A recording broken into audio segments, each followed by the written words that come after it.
Have you ever wondered what actually happens behind the scenes when you use the cloud? Like when you open Google Drive, watch Netflix, or upload a photo, where does all that data go? Let's break it down in the simplest way. Cloud works through a combination of data centers, servers, and the internet. Let's take a look at each of these components one by one. First, we are going to look at data centers.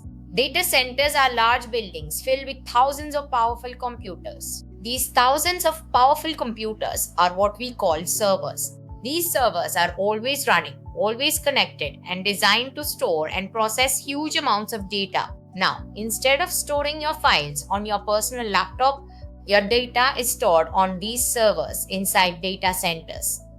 The second component to understand is servers. To put it simply, a server is just a powerful computer that provides services. It can store your files, run applications, or process requests. So, when you upload a photo or open an app, you're actually sending a request to a server somewhere in a data center. The third essential component is the internet.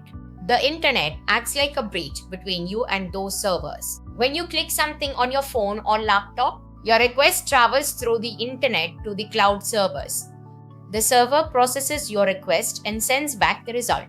All of this happens in seconds. Let's take a simple example. Imagine for a moment that you open Netflix. You simply click on a movie.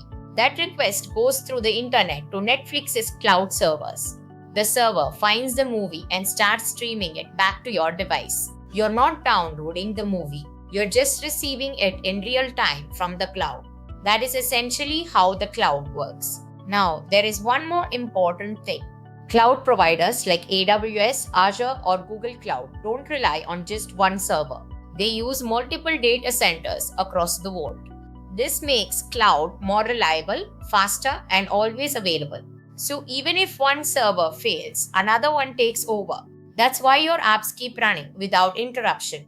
So in simple terms, cloud works by storing your data on remote servers, processing it there, and delivering it back to you through the internet instantly. If you like this video, don't forget to like the video, comment what topic you want next, and subscribe to my channel for more simple tech explanations.